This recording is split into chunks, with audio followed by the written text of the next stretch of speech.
हरियाणा की हर अपडेट के लिए बेल आइकन दबाएं और सब्सक्राइब करें STV हरियाणा न्यूज।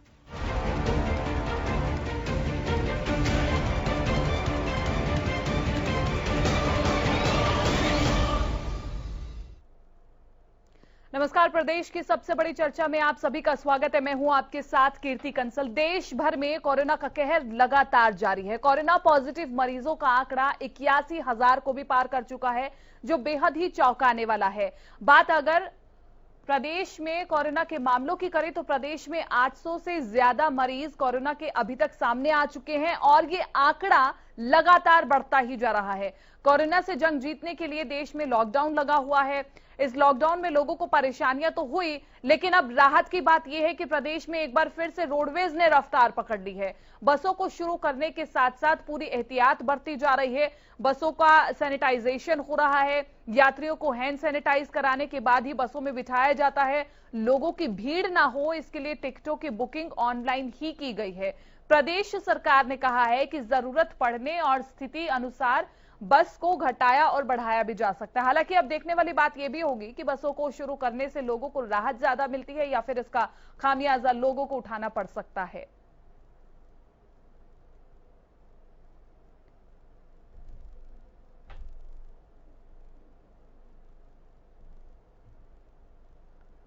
देश भर में कोरोना का कहर लगातार जारी है और कोरोना पॉजिटिव मरीजों का आंकड़ा हम आपको लगातार बता रहे हैं कि 81,000 के पार कर चुका है। कोरोना से जंग लगातार प्रदेश की भी जारी है, देश की भी जारी है और पूरी दुनिया इस महामारी से इस वक्त लड़ रही है और खोज कर रही है वैक्सीन की। जिस दिन वैक्सीन मिल जाएगी उस दिन एक राहत भरी सांस सभी को मिलेगी, क्योंकि अभी जो तमाम एक्सपर्ट्स हैं वो यही कहते हैं कि हमें इस महामारी के साथ मैनेज करके चलना होगा और इसे अपने लाइफस्टाइल में ऐड करना होगा। डॉक्टर पंकज वत्स हमारे साथ जुड़ चुके हैं। पंकज वत्स जी, आपका बहुत बहुत स्वागत है। सबसे पहले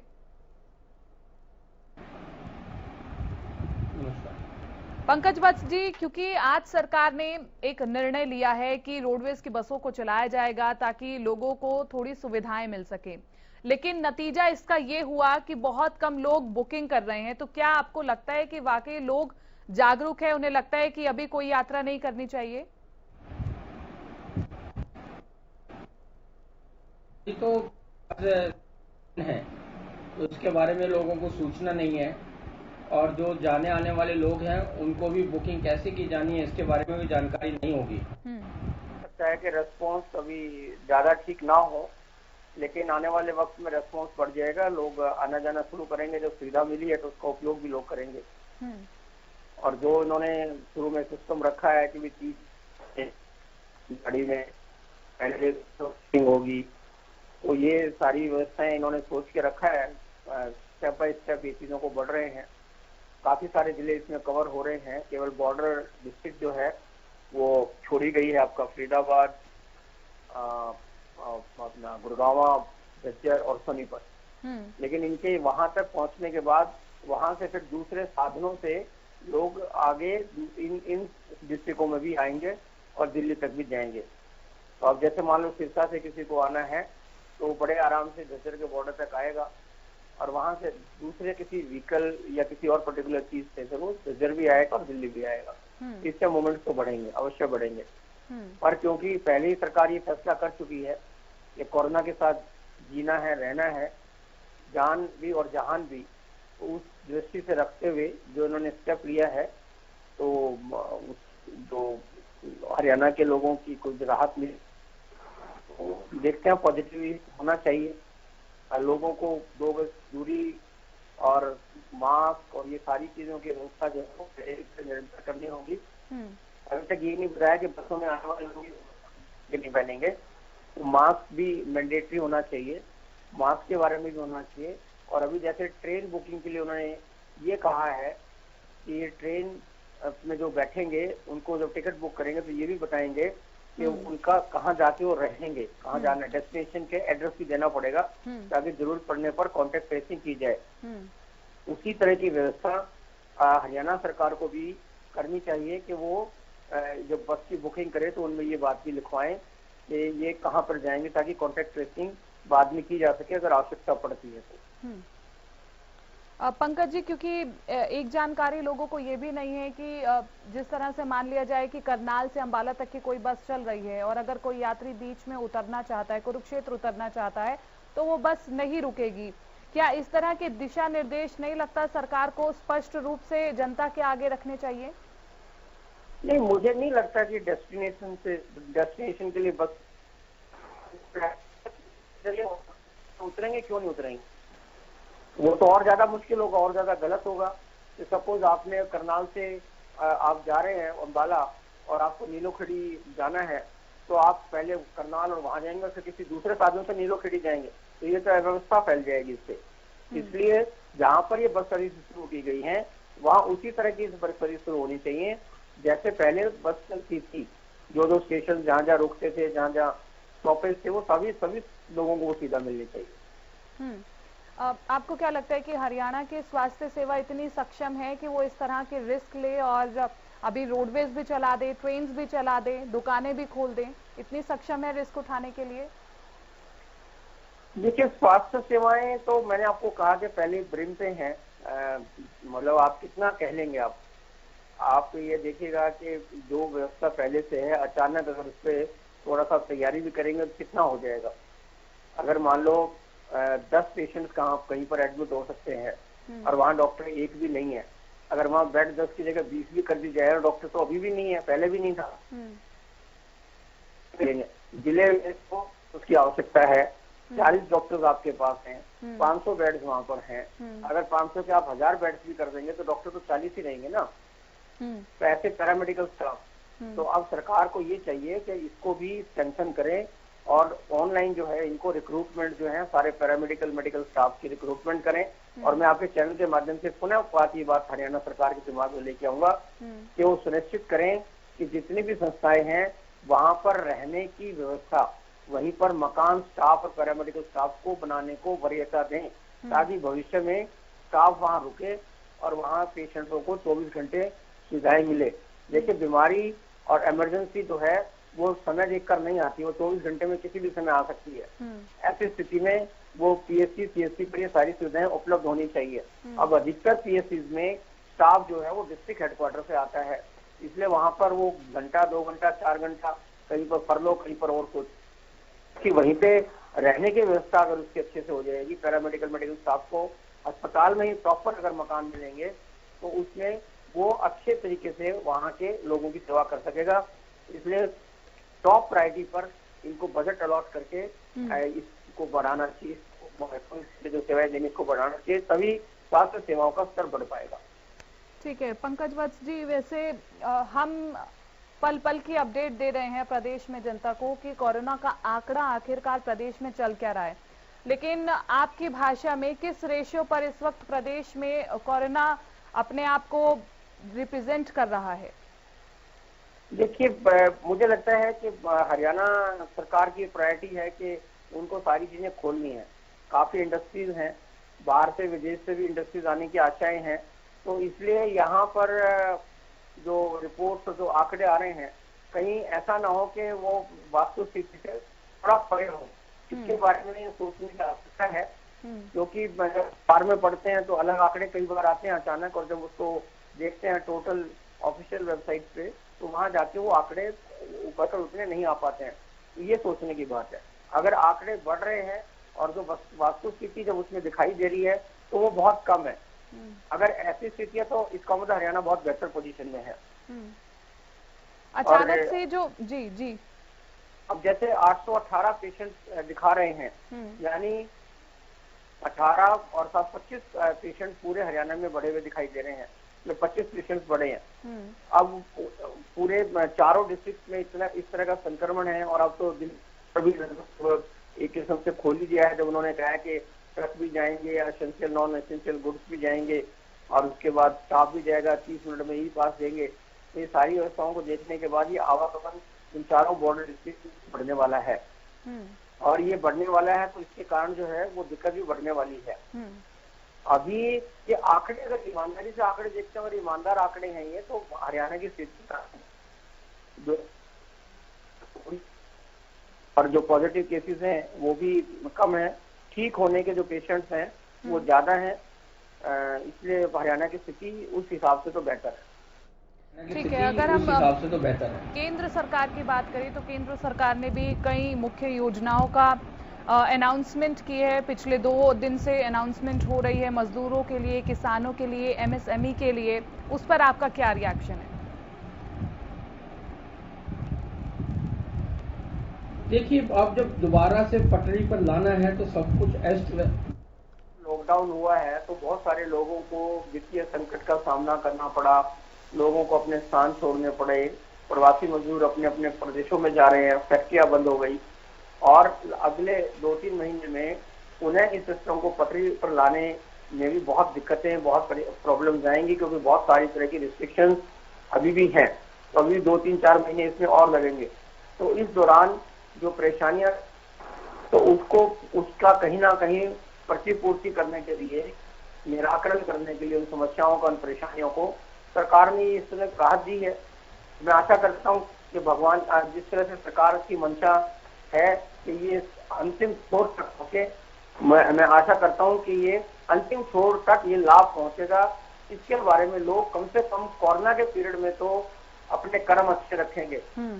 ऐसा ना हो कि जैसे आप देख रहे हैं कि हरियाणा में जब स्ट्रिक्ट लॉकडाउन था, पूरी तरह से लॉकडाउन था, तो हजारों लाखों शराब की पेटियां इधर से उधर हुई और उस समय पुलिस, पॉलिटिशियंस और सभी लोगों ने हाथ मिला के एक दूसरे को पूरी तरह से जनता को लूटा। और अभी तक उस लूट में अब सरकार भी शामिल हो गई है। वो जो चीजें जो उस समय लॉकडाउन में जो महंगे रेट पर शराब बेच रहे थे 4 गुना 3 गुना, सरकार ने भी उसको ऑफिशियल कर दिया और सरकार भी इस लूट में शामिल हो गई इस तरह के गैंग के। तो ऐसा ना हो कि केंद्र सरकार ये ऊपर से जो पैसा दे रही है उसमें ये राजनीतिक लोग और एडमिनिस्ट्रेशन के लोग जो हैं उसको खुर्द-बुर्द करें और अंतिम छोर तक ना पहुंचे, ये एक चिंता का विषय है। हाँ बिल्कुल, ये संशय हमेशा बना रहता है जब भी बजट एलोकेट होता है। इस बार कोरोना का आर्थिक पैकेज एलोकेट हुआ है, लेकिन जब भी बजट एलोकेट होता है तब भी इस प्रकार का संशय हमेशा खड़ा रहता है। अब जिस तरह से पंकज जी दोबारा से फैक्ट्रियां खुल रही हैं, मारुति की बात करें, सबसे बड़ा प्लांट है वो भी खुल रहा है, लेकिन मजदूर अभी भी पलायन कर रहा है। ऐसे में इन फैक्ट्रीज को कितनी ज्यादा दिक्कत हो सकती है? देखिए, स्वाभाविक रूप से काफी सारे मजदूर ये मन बना चुके हैं कि अगर वो शहरों में रहेंगे तो कहीं ना कहीं वहां पर वो सोशल डिस्टेंसिंग नहीं कर पाएंगे, कोरोना से पीड़ित हो सकते हैं, जगह उनके पास रहने की जगह नहीं है। इस कारण से काफी सारे लोग अपना मन बना चुके हैं, तो वो एक बार अपने घर जाना ही चाहते हैं। वो ये सोच रहे हैं कि महामारी कम होगी, सब चीजें ठीक से होंगी तो फिर हम दोबारा यहाँ पर आ जाएंगे। ऐसा मन बना चुके प्रवासी मजदूर जा रहे हैं। और मेरा कहना उनसे ये है कि अगर आप इस तरीके से जाएंगे तो कम से कम शहरों में आप जहाँ पर काम कर रहे हैं वहाँ पे स्वास्थ्य सेवाएं अगर आपको प्रॉब्लम होती है तो आप उसका निराकरण मुफ्त में सरकारी स्वास्थ्य सेवाएं करने में सक्षम है। लेकिन अगर आप अपने गांव में, प्रदेश में लौट जाएंगे और वहां पर अगर कोरोना पॉजिटिव है तो आपको उस तरह की स्वास्थ्य सेवाएं नहीं मिल पाएंगी। इसलिए उनसे अनुरोध है कि अब जब फैक्ट्रियां खुलने लगी हैं, सारी चीजें पटरी पर आने लगी हैं, तो उनको थोड़ा सा कष्ट रखना चाहिए और उनको वापस नहीं जाना चाहिए, अपने कार्य क्षेत्र में ही रहना चाहिए और वहीं पर रहकर कोशिश करें अपने प्रबंधन से बात करके या किसी तरीके से कि वो कैसे सोशल डिस्टेंसिंग रखें और कैसे सुरक्षित रह सकते हैं। लेकिन इस मुश्किल घड़ी में उद्योगपति भी ठन-ठन गोपाल हो रहे हैं। अभी कुछ दिन पहले पूर्व मुख्यमंत्री भूपेंद्र सिंह हुड्डा ने भी अपील की उद्योगपतियों से कि इस मुश्किल घड़ी में कर्मचारियों का साथ ना छोड़े, लेकिन मजबूर वो भी हैं।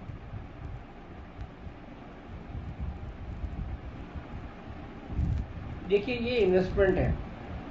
आप ये समझिएगा कि जैसे सरकार जो है वो उद्योगों को पैकेजेस दे रही है, उसी तरीके से प्रबंधन को भी इस बारे में सोचना चाहिए कि ये सालों साल वो जो आज जिस स्थिति में है वो इन मजदूरों के और वर्कर्स के कारण ही है। और आज अगर उनको आवश्यकता पड़ गई है तो उनको अपना धर्म निभाना चाहिए और उनका साथ देना चाहिए। ठीक है, ऐसी बहुत सी समस्याएं हैं जो लगातार आ रही हैं और आगे समझ नहीं आ रहा है कि अर्थव्यवस्था को किस तरह से पटरी पर लाया जाए। तो आपको लगता है कि क्या केंद्र सरकार और प्रदेश सरकार भरपूर प्रयास कर रही है? क्योंकि हर एक प्रयास में कोई ना कोई दिक्कत जरूर आ रही है।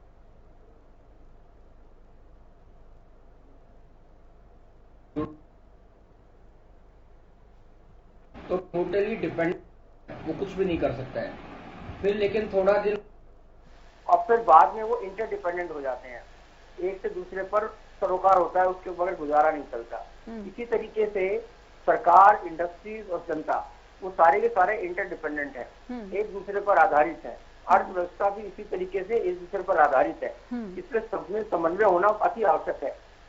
जब ये समन्वय बैठेगा तभी होगा। अब कोरोना वायरस के कारण ये समन्वय टूट गया है। अचानक महामारी आई, अचानक इस तरह के फैसले लेने पड़े।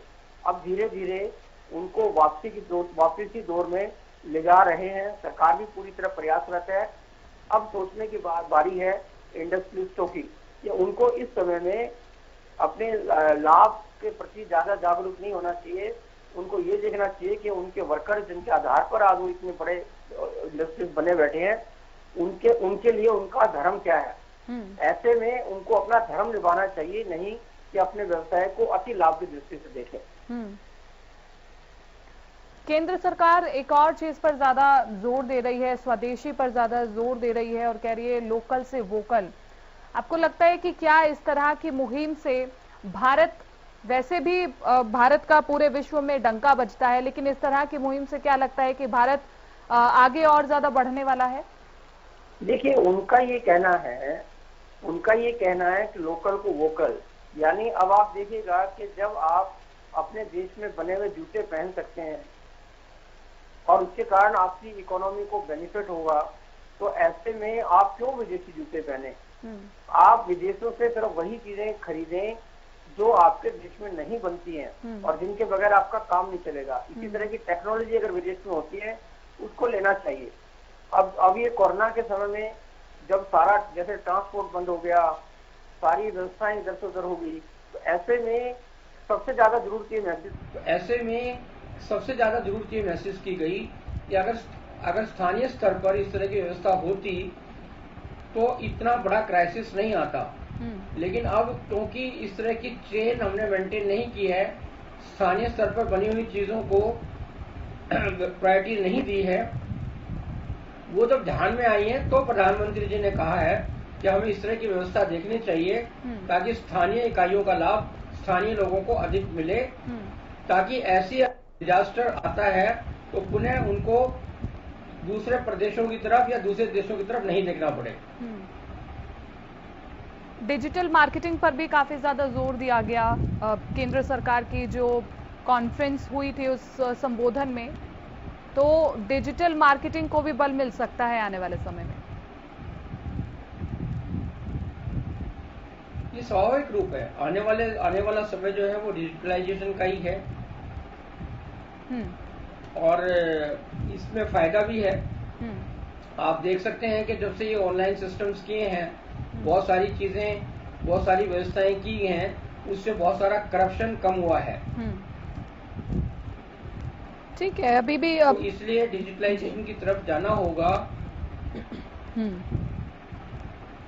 पंकज जी, अभी भी कुछ लोग ये सोच रहे हैं, आप ये ना देखें कि अभी भी कुछ लोग ये सोच रहे हैं कि डिजिटलाइजेशन के कारण बहुत सारे लोग इसके लाभ से वंचित रह जाएं। ठीक है पंकज जी, अभी भी कुछ लोग ये सोच रहे हैं कि संपूर्ण लॉकडाउन होना चाहिए, लेकिन ये हर किसी के लिए संभव नहीं है। तो क्या आपको ऐसा लगता है कि संपूर्ण लॉकडाउन ही एकमात्र सहारा है, या फिर वाकई अर्थव्यवस्था की ओर भी अब देखना होगा आपके नजरिए में? नहीं, संपूर्ण लॉकडाउन जो है वो सॉल्यूशन नहीं है। ठीक है, क्योंकि अब हमें जो सेवाएं हमें बढ़ानी है, स्वास्थ्य सेवाओं को इम्प्रूव करना है, जो एसेंशियल सर्विसेज पहुंचानी है, प्रवासी मजदूर जो इधर से उधर फंसे हुए थे उन सबको अपने गंतव्य स्थान तक पहुंचाना है। तो इसके लिए हमें पूर्ण लॉकडाउन तो अब उचित नहीं रहेगा। लेकिन अब जनता लगता है पैनिक हो रही है, डरी हुई है, और उन्हें लगता है कि सरकार सिर्फ अपने फायदों के लिए ये सब चीजें ओपन कर रही है। कई लोगों का ऐसा मानना है। ये अच्छा है, जनता का डरना हमारे लिए अच्छा है। जनता को डर कर ही रहना चाहिए। अगर मान लो मैं अफोर्ड कर सकता हूँ अगले 15 दिन 20 दिन महीना अपनी दुकान को ना खोलूं तो मुझे नहीं खोलनी चाहिए। अगर मुझे घर से बाहर नहीं निकलने की व्यवस्था हो सकती है तो मुझे नहीं निकलना चाहिए। क्योंकि अगर सभी लोग अगर सड़कों पर आ जाएंगे, दुकानों में, बाजारों में, संस्थानों में आ जाएंगे तो ये कोरोना महामारी और तेजी के साथ बढ़ेगी। इसलिए अच्छा है जितने ज्यादा लोग संयम रखें, जितने ज्यादा लोग संयम रख सकते हैं उतना ही अभी अपने देश के लिए फायदा होगा। ठीक है, तो कहीं ना कहीं सामंजस्य की जरूरत है और जनता का डरना भी स्वाभाविक है, लेकिन ये अच्छा है। एक छोटे से ब्रेक के लिए रुक रहे हैं, लेकिन ब्रेक के उस पार चर्चा यूं ही चलती रहेगी। एक छोटा सा ब्रेक।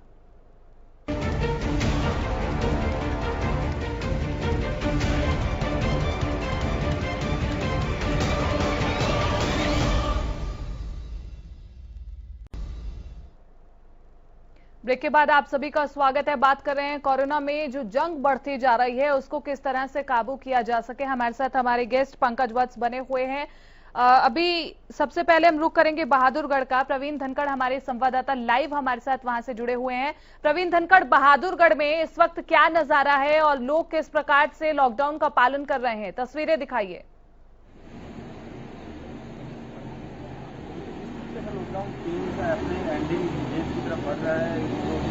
नहीं की गई है, लेकिन लॉकडाउन को लोगों ने सीरियसली लेना कम कर दिया है। बॉर्डर्स पर जो सख्ती की गई थी वो बॉर्डर्स पर सख्ती भी ढील देनी शुरू कर दी है। जो ई पास है वो ई पास वैलिड कर दिए गए हैं। जिस किसी व्यक्ति के पास ई पास है, चाहे वो किसी भी व्यवसाय से संबंधित हो या उसे कोई भी काम हो, ई पास वाले व्यक्ति को दिल्ली और हरियाणा में आने जाने की छूट हो गई है। और जो लॉकडाउन के नियमों का पालन करने वाले जो लोग हैं जिनको पालन करना चाहिए, लेकिन वो लोग अब घरों से निकलते हैं, फ्रिक्वेंटली निकलते हैं। सुबह और शाम का टाइम दिया गया आवश्यक वस्तुओं की खरीदारी के लिए, लेकिन इस बीच भी लोगों की भीड़ सड़कों पर नजर आती है। जी प्रवीण, आपने जो पुलिस कर्मी है वहां पर डटे हुए हैं उनसे बातचीत की कि उन्हें किन किन परेशानियों का सामना करना पड़ रहा है, क्योंकि अब कुछ लोग फर्जी पास भी लेकर के आते हैं। ये बिल्कुल, पुलिसकर्मी लगातार सख्ती भी बरतते हैं, क्योंकि जैसे ही ऊपरी अधिकारियों के आदेश आते हैं कि हर नाके पर सख्ती बरतनी है तो पूरी तरह से नाके को लगभग सील कर दिया जाता है। और जो ई पास की अगर सुविधा की बात करते हैं तो ई पास के बाद वैसे ही ढील देनी शुरू कर दी जाती है। लोगों को नाके, पुलिस कर्मियों को जो नाके पर है वो कई तरह की दिक्कतें भी पेश आती हैं। जब लोग उनसे जिद बहस करते हैं कि उन्हें यहाँ जाना है, वो इस काम के लिए आए हैं, लोग पुलिस कर्मियों को उनको समझाना भी पड़ता है। पुलिस कर्मियों का ये कहना है कि अक्सर लोग उनसे बहस करते हैं, जिसके बाद पहले तो उन्हें समझाने की कोशिश करते हैं। जब वो नहीं मानते हैं तो उनका चालान भी किया जाता है, और अगर चालान पर भी बात नहीं बनती तो लॉकडाउन के नियमों की अवहेलना करने पर FIR तक दर्ज की जाती है, और कई लोगों को, 500 से ज्यादा लोगों को तो गिरफ्तार भी किया गया है। प्रवीण, सड़कों पर जो भीड़ है वो सामान्य रूप से दिख रही है या फिर अभी कुछ रोकथाम लोग समझ रहे हैं? भीड़ की जो तादाद की, अगर हम लोगों की तादाद की बात करें तो सामान्य तो नहीं कह सकते, सामान्य से अलग है। क्योंकि लॉकडाउन की अगर बात करें, लॉकडाउन में जो लोगों को घरों में रहने की हिदायत दी गई थी और आवश्यक वस्तुओं की खरीदारी के लिए टाइम निर्धारित किया गया था, उसके अलावा भी लोग सड़कों पर हैं। और बहादुरगढ़ की जो सब्जी मंडी बंद है, क्योंकि बहादुरगढ़ में मैक्सिमम केस जो थे सब्जी मंडी से संबंधित थे। तकरीबन 70 केस अकेले बहादुरगढ़ से थे और 88 केस जो पूरे जिले में अब तक सामने आए हैं। दिल्ली से काफी केस बहादुरगढ़ से जुड़े हुए हैं, और बहादुरगढ़ की सब्जी मंडी अनिश्चित काल के लिए बंद है। इसकी वजह से अलग अलग जगह पर सब्जी और फल बेचने वालों की रेहड़ियां भी लगी हुई है, जिन पर अक्सर दिन भर लोग खरीदारी करते हुए देखे जाते हैं। प्रवीण, हरियाणा सरकार का ये फैसला अच्छा था कि हरियाणा के सभी बॉर्डर्स को सील कर दिया जाए, लेकिन अब ई पास के जरिए उन बॉर्डर्स को भी खोल दिया गया है। ऐसे में जितने भी केसेस आ रहे हैं वो दिल्ली से आ रहे हैं, तो क्या लगता है, आपको क्या लगता है कि क्या सरकार को मंथन नहीं करना चाहिए इस पर? जी बिल्कुल, लोगों का यह मानना है कि अभी लॉकडाउन के नियमों में किसी तरह की ढील नहीं दी जानी चाहिए, क्योंकि ये जो फेज है, अब कोरोना एक तरफ से बढ़ रहा है लगातार। बहादुरगढ़ में तो 26 अप्रैल के बाद केस आने शुरू हुए थे, और लगातार आज का जो आंकड़ा है पूरे जिले की बात करें तो 88 का, जिसमें से 25 होकर आज के, और 63 केस अभी भी एक्टिव है, जो सीधे सब्जी मंडी और दिल्ली पुलिस या दिल्ली स्वास्थ्य विभाग से जुड़े हुए कर्मचारियों से संबंधित है। आज भी एक धर्मपुरा में एक महिला कोरोना पॉजिटिव पाई गई है। दिल्ली में उसका टेस्ट हुआ था और दिल्ली में वो नोटिफाई हुई है। कैंसर का इलाज कराने के लिए दिल्ली जाती थी, इसलिए जो सारी हिस्ट्री है कोरोना की बहादुरगढ़ की, वो सारी दिल्ली से जुड़ी हुई है। इसलिए लोगों का ये मानना है कि दिल्ली से सटे बॉर्डरों पर सख्ती होनी चाहिए। लेकिन लगातार जिस तरीके से सरकार व्यावसायिक गतिविधियां शुरू करने की तरफ आगे बढ़ रही है, इंडस्ट्री शुरू की गई है और लोगों को लग रहा है कि लॉकडाउन 4 आते आते बहुत तरह की व्यावसायिक गतिविधियां शुरू हो जाएंगी और उसी मायने में लोग भी ये मानकर चल रहे हैं कि अब ढील दी जा रही है, जो नहीं दी जानी चाहिए। ठीक है, चलिए बहुत बहुत शुक्रिया प्रवीण, तमाम इस जानकारी के लिए। आप नजर बनाए रखिए, अपडेट आपसे लेते रहेंगे, लेकिन फिलहाल के लिए शुक्रिया। पंकज जी हमारे संवाददाता हमारे साथ जुड़े हुए थे बहादुरगढ़ से, उन्होंने जानकारी दी कि ई पास के जरिए अब हरियाणा और दिल्ली में लोग आ जा सकते हैं, लेकिन ये भी किसी से छिपा नहीं है कि जितने भी केसेस आ रहे हैं हरियाणा में ज्यादातर दिल्ली से आ रहे हैं। नहीं लगता सरकार को मंथन करना चाहिए इस पर?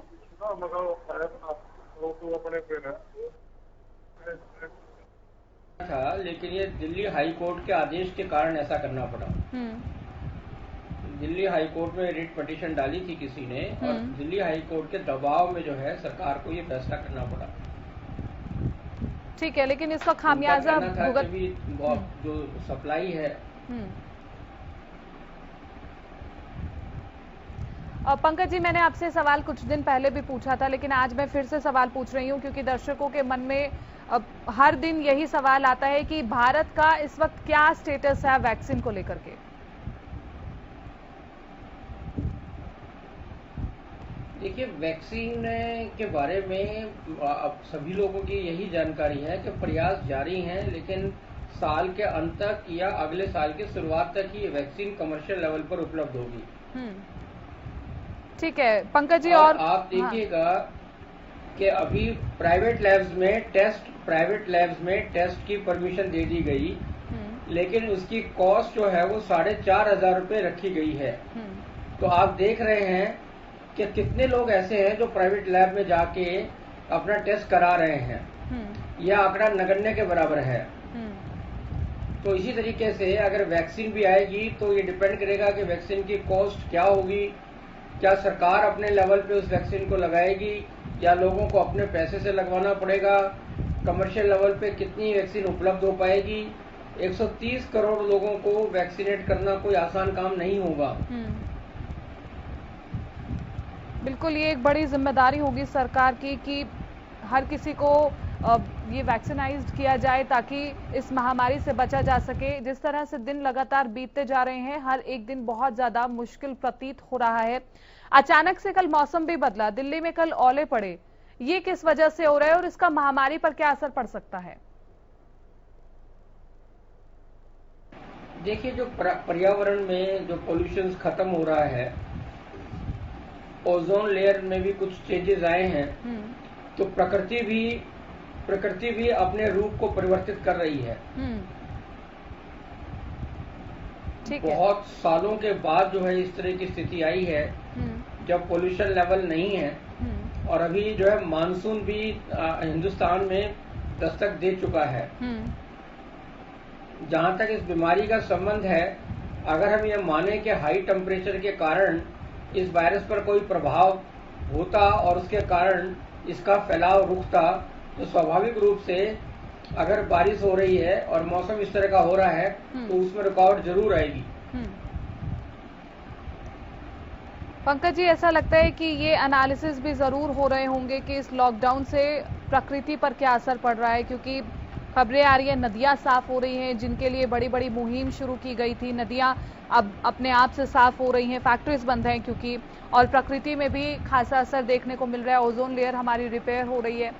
क्या लगता है कि कोरोना महामारी के बाद की अगर बात करें तो सरकार इस तरह के कदम उठा सकती है कि कुछ टाइम के लिए बंद किया जा सके, अगर अर्थव्यवस्था को ना देखे तो, क्योंकि प्रकृति को देखना भी बहुत जरूरी है।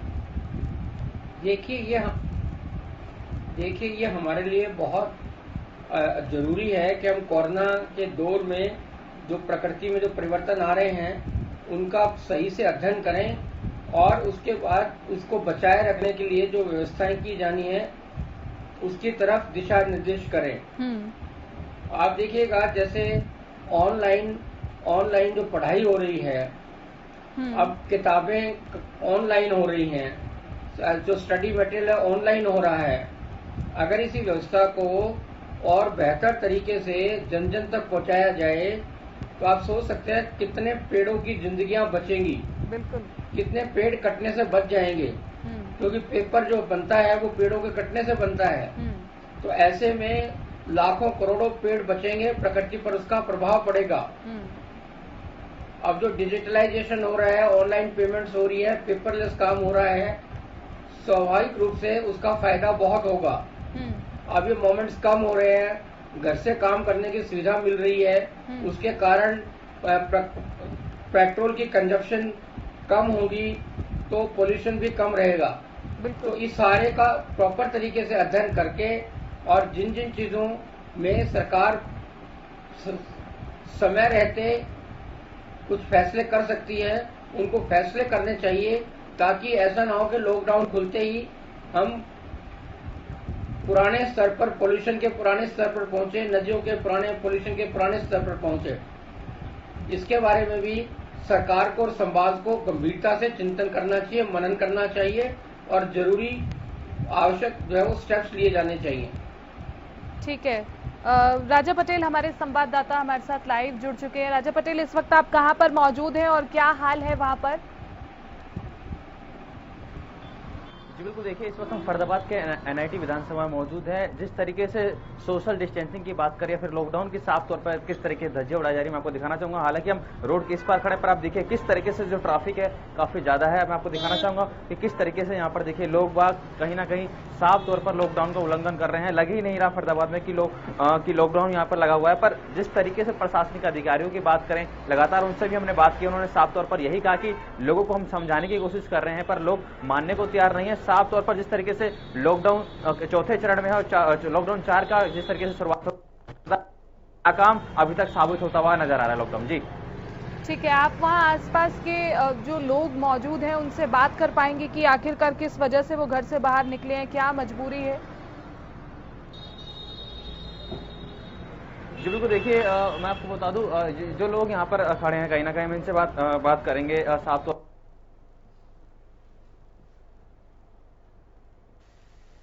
नहीं, आप लोग मतलब बाहर खड़े हैं, किसी जरूरी काम के लिए आए हैं, सामान खरीदने आए हैं, किस लिए आए हैं? अच्छा, राशन खरीदना है। तो कहीं ना कहीं फरीदाबाद की बात करें तो सामने जो रिलायंस पे वहाँ पे रिलायंस पे तो कई लोग हैं। आप यहाँ पर कितने यहाँ पर खड़े हैं कि सामान खरीदने आए हैं, क्या करना है? सामान लेना है, क्या सामान लेना है? राजा पटेल, एक बार इनसे राय भी लीजिए कि आपको क्या लगता है, लॉकडाउन 4 पूरा ओपन होना चाहिए या फिर संपूर्ण रूप से लगना चाहिए? आपको क्या लगता है कि फरीदाबाद में लॉकडाउन 4 जिस तरीके से शुरू हुआ है, क्या लगता है कि लोग कहीं ना कहीं पालन कर पा रहे हैं? तो अभी तो कोई पालन नहीं हो रहा। आप देख ही रहो कैसे पॉल्यूशन चल रहा है लॉकडाउन का। तो क्या कहना चाहेंगे आप, जिस तरीके से लोग अपने बेवजह घरों से निकल रहे हैं, रोडों पर घूम रहे हैं, उन लोगों को क्या? सब कुछ राजनीति एक अलग चीज़ है। जो मेन मुद्दा है कि जो पब्लिक जा रही है, जो लेबर आदमी जा रहा है, उनके लिए मुआवजा करवाए सरकार। रोडों पर मतलब रोड पर पड़े हैं बेचारे, उनको मेन मतलब है उनको खाना पीना जो भी है उनके लिए सबसे पहले प्रायोरिटी उनको फर्स्ट है। आप सर, आप क्या सामान लेना है? मेरा नाम महेश है जी। क्या करना है? मैं यहाँ पर एक सैनिटाइजर खरीदने आया हूँ। अच्छा, क्या आपको लगता है कि फरीदाबाद में लॉकडाउन का पूरी तरीके से पालन किया जा रहा है? नहीं हो रहा सर, इसका कोई पालन नहीं हो रहा है। क्या कमी आपको नजर आ रही है? पब्लिक इतनी सारी आमतौर पर नहीं चल रही है ऐसी। ठीक है राजा पटेल, फरीदाबाद में क्योंकि केसेस भी बहुत ज्यादा हैं, लॉकडाउन का केसेस भी बहुत ज्यादा हैं, ऐसे में आप तस्वीरें दिखा रहे हैं, लोग खुद भी मान रहे हैं कि यहाँ पर बिल्कुल भी पालन नहीं हो रहा है। ऐसे में जिला प्रशासन क्या कुछ कर रहा है? क्या वो सिर्फ जागरूक कर रहा है या इसके अलावा और कोई एक्शन, कोई कानून बना रहे हैं? जी बिल्कुल, देखिए जी बिल्कुल, मैं आपको बता दूं कि जिला प्रशासन के अधिकारियों से भी लगातार हमारी बात होती रहती है। उन्होंने साफ तौर पर यही कहा है कि पुलिस के अधिकारियों को सख्त गाइडलाइंस जारी कर रखे कि लोगों को समझाया जाए। पर जिस तरीके से बात करें, लोग कहीं ना कहीं समझने को यहाँ पर तैयार नहीं है। साफ तौर पर लोग कहीं ना कहीं बेवजह बहाने, जिस तरीके से आपने देखा कि लोग यहाँ पर खड़े थे, उसके बावजूद भी बहाने बना रहे थे कि हम सामान खरीदने आए हैं, इसलिए आए हैं। पर साफ तौर पर लोगों को भी जागरूक होना होगा, क्योंकि हरियाणा न्यूज भी लोगों को जागरूक कर रहा है साफ तौर पर कि ये आप लोगों की सेफ्टी के लिए लॉकडाउन किया गया है, आप लोग घर में रहें, सुरक्षित रहें। पर जिस तरीके से लोग बेवजह बहाने बना रहे हैं, ये कहीं ना कहीं एक चिंताजनक है। जी ठीक है, चलिए बहुत बहुत शुक्रिया राजा पटेल तमाम इस जानकारी के लिए।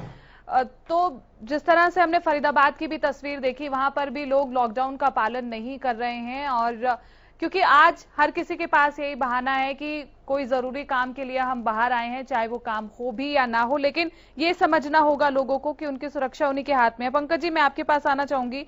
गृह मंत्री अनिल विज ने कहा था कि अब लगता है कि कुछ ऐसे कड़े कानून बनाने चाहिए ताकि लोग लॉकडाउन का भी पालन कर सके, साथ में अगर वो घर से बाहर निकले तो मास्क लगाया हुआ हो और सोशल डिस्टेंसिंग का पालन हो। क्या इंप्लीमेंट हो पाएगा इस बात पर? देखिए, जिस तरह की हमारी जनसंख्या है उसको देखते हुए इंप्लीमेंट होना बहुत मुश्किल है।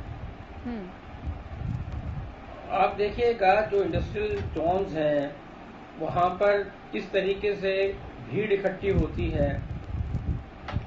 जब उनकी छुट्टी होती है तो ऐसे टाइम में अचानक एकदम से कितने सारे श्रमिक जो हैं वो बाहर रोड्स पर पहुंच जाते हैं। उनके जो रहने के स्थान है वो बहुत कंजेस्टेड हैं। तो ऐसे में वो चाहकर भी सोशल डिस्टेंसिंग नहीं कर सकते। इसके बारे में भी लॉन्ग टर्म प्लानिंग सरकारों को और इंडस्ट्रीज को करनी होगी। एक लॉन्ग टर्म प्लानिंग की जरूरत है सरकार को, तभी इस पर आगे बढ़ सकते हैं, ये आप कह रहे हैं, और बिल्कुल जरूरत भी लगती है।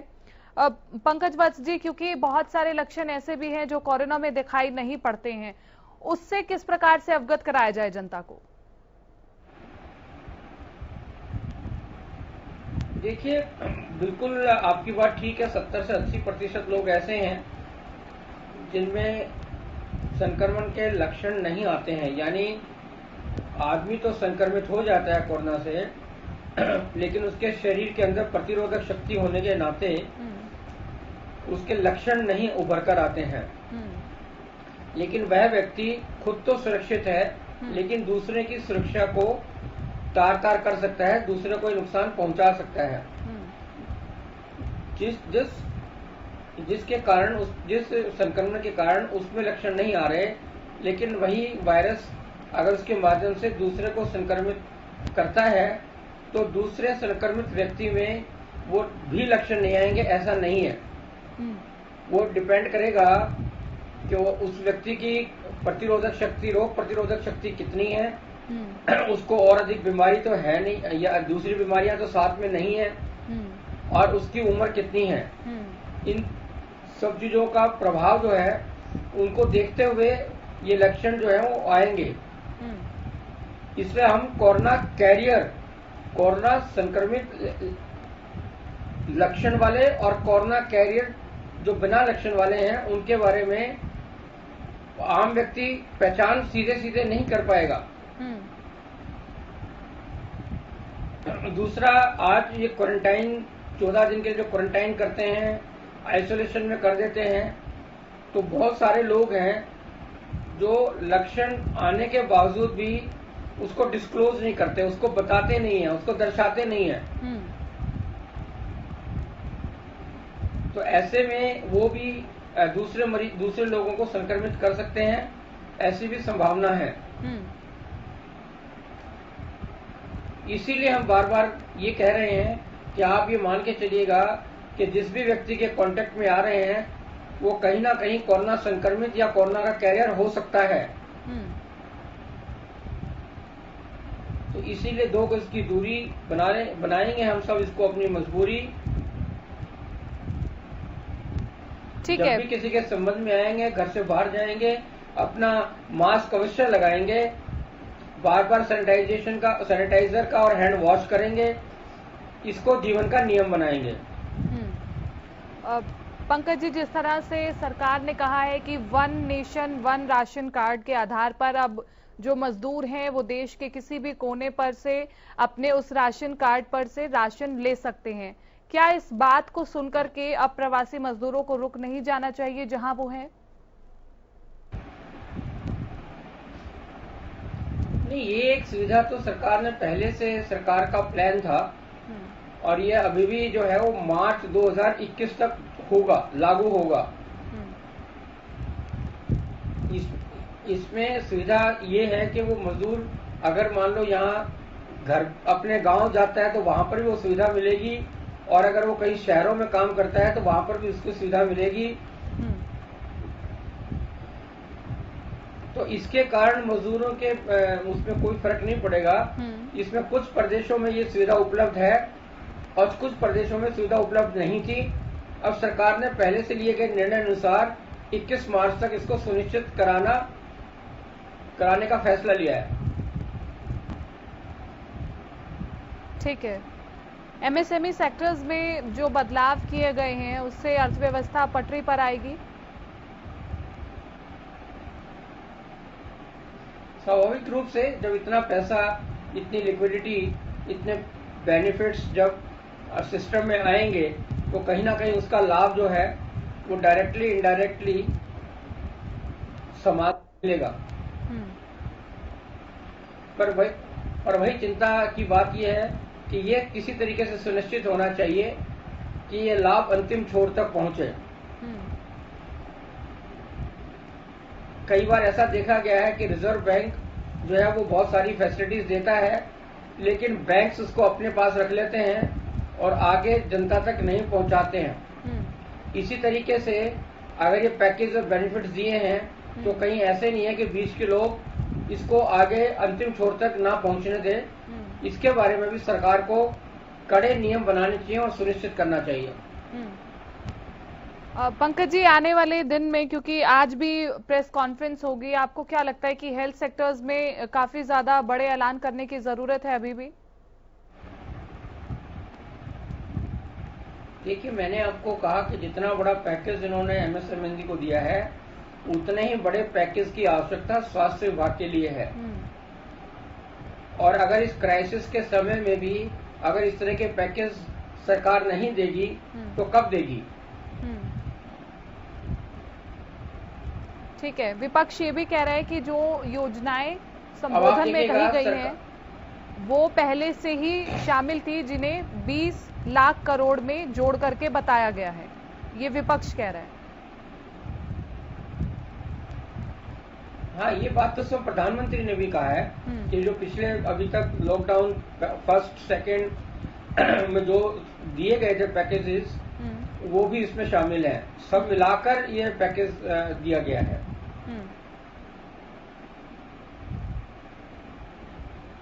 आपने जितना संबोधन सुना, आप कह रहे थे स्वास्थ्य विभाग के बारे में। जी जी। देखिए, अगर इस समय पैकेज नहीं देंगे तो वो आशा करते हैं कि प्राइवेट हॉस्पिटल्स, नर्सिंग होम्स भी जनता को ये सुविधाएं दें। अब देखिए, जब वहां पर लोग आएंगे तो वो डॉक्टर भी संक्रमित हो सकते हैं, उनके अस्पताल भी संक्रमित हो सकते हैं। बिल्कुल। उनको संक्रमण से बचने के लिए विशेष प्रावधान करने होंगे, उस पर खर्चा आएगा। तो सरकार को इस बारे में भी पैकेज दिए जाने चाहिए कि जो छोटे छोटे क्लिनिक्स और नर्सिंग होम्स हैं वहां पर उस तरह के सुविधाएं उपलब्ध कराई जाएं, इस तरह के पैकेजेस दिए जाएं ताकि वो लोग आगे बढ़ के समाज में इस समय काम आ सके। ठीक है पंकज जी, जो ज्यादा केसेस आ रहे हैं वो ज्यादातर रेडी वालों के आ रहे हैं या फिर जो सब्जी विक्रेता हैं उनके ज्यादा केसेस आ रहे हैं? गुड़गांव में भी अगर देखा जाए तो ज्यादा केसेस उन्हीं के ही हैं। ऐसे में जो मॉडल सरकार लाई है कि सब्जी मंडियों को बांट दिया जाए अलग अलग जगह में, एक ही जगह पर सबसे बड़ी ज्यादा सब्जी मंडी ना हो, उनको अलग अलग जगह पर बांट दिया जाए, इसके अलावा और क्या मॉडल हो सकते हैं ताकि इस महामारी से बचा जा सके? देखिए, मैंने आपके चैनल के माध्यम से बहुत दिन पहले ये आपको इस बारे में प्रस्ताव रखा था कि ऐसा क्यों है कि पहले प्रदेशों से यहाँ दिल्ली की सब्जी मंडी में सारे फल फ्रूट्स आते हैं, सब्जियां आती हैं और फिर वहां से वापस साथ लगते प्रदेशों में जाती है। क्यों नहीं इस तरह की व्यवस्था हो सकती कि वो दिल्ली में आए बगैर ही संबंधित जिलों में और प्रदेशों में जा सके? क्योंकि अब तो नॉर्दर्न और साउदर्न पेरिफेरल रोड्स, हाईवेज भी दिल्ली के चारों तरफ बन चुके हैं। ये प्रस्ताव मैंने बहुत दिन पहले आपके चैनल के माध्यम से रखा था। उसे कार्यान्वित करने की आवश्यकता है। बिल्कुल, हम आशा करते हैं कि सरकार इस प्रस्ताव को सुने और इस पर कोई ना कोई कार्य करे, क्योंकि कुछ खबरें ऐसी भी हैं पंकज जी कि कुछ लोग ये दावा कर रहे हैं कि अगर वो कोरोना संक्रमित हैं तो उन्होंने खुद को इतने अच्छे से क्वारंटाइन किया घर पर ही कि वो ठीक हो गए। इस बात में कितनी सच्चाई लगती है आपको? देखिए, ये मैंने आपको कहा कि कोरोना वायरस जब आता है उसके लक्षण 70 से 80% में नहीं आते हैं। उसके बाद में माइल्ड आते हैं, मॉडरेट आते हैं या सीवियर आते हैं। ये डिपेंड करता है व्यक्ति की प्रतिरोधक शक्ति के साथ और वो कितने समय तक कोरोना वायरस के कांटेक्ट में रहा है और कोरोना वायरस डिटेक्ट होने में उसका कितना समय लगा है। तो ये बहुत सारे फैक्टर्स हैं, इसलिए ये कहना बहुत मुश्किल है कि व्यक्ति अगर क्लेम करे जी मैंने इतने अच्छे से व्यवस्था की तो मैं इससे बच गया। अगर आपको व्यवस्था करनी है, अगर आपको ये दिखाना है कि आप रियल हीरो हैं, तो कोरोना वायरस से बच के दिखाइए। कोरोना वायरस से बचना ये आपकी मेहनत हो सकती है, लेकिन कोरोना वायरस से संक्रमित होने के बाद वो कोरोना वायरस किस तरह के लक्षण आपके शरीर में करता है, इस पर आपका अधिक कंट्रोल नहीं है। ठीक है, सरकार जिस तरह से कानून बनाने की बात कर रही है कि सोशल डिस्टेंसिंग हो, मुंह पर मास्क हो, उसके लिए कानून बनाए जाएं तभी लोग इसका पालन करेंगे। लेकिन जब हम सड़कों पर निकलते हैं, हम खुद देखते हैं कि जिस तरह से मजदूर सड़कों पर निकले हुए हैं अपने घर को जाने के लिए, उनमें सोशल डिस्टेंसिंग नहीं है, लेकिन वो मजबूर हैं अपने घर जाने के लिए। और ये बात आपने भी कही है कि जिस तरह की जनसंख्या हमारी है, जिस तरह की भारत के लोग हैं, यहाँ पर इस तरह के कानून बनाना बेहद मुश्किल है। फिर उपाय क्या है? देखिए, आप एक बात सुनिएगा, कानून बनाने से क्या होगा? आप कहेंगे कानून का उल्लंघन करेंगे तो आपको सजा मिलेगी, इसलिए आप ऐसा सोचते हैं कि लोग कानून का उल्लंघन नहीं करेंगे। लेकिन कोरोना वायरस ने तो अपने आप में सजा निर्धारित कर रखी है। जो लापरवाही करेगा और लापरवाही करके इसके नजदीक आएगा, कोरोना वायरस तो अपने आप इसको सजा दे देगा। बिल्कुल। और इसमें तो सेंटेंस टू डेथ तक का भी है, मौत भी आखिरी सजा है। तो अगर कोरोना वायरस का डर अगर ये व्यवस्था नहीं बना पा रहा है कि लोग सोशल डिस्टेंसिंग रखें और मास्क पहने, तो इसे क्या कहेंगे? ये इंसान की त्रासदी कहेंगे। बिल्कुल। और इसलिए हम बार बार ये कह भी रहे हैं कि अपनी सुरक्षा अपने हाथ में। बहुत बहुत शुक्रिया पंकज जी अपना समय हमें देने के लिए। और बार बार यही अपील की जा रही है हरियाणा न्यूज की ओर से भी कि आपकी सुरक्षा आपके हाथ में है। आपको सोशल डिस्टेंसिंग का पालन करना होगा, तभी आप इस महामारी से बच सकते हैं। फिलहाल के लिए इतना ही, दीजिए इजाजत। नमस्कार।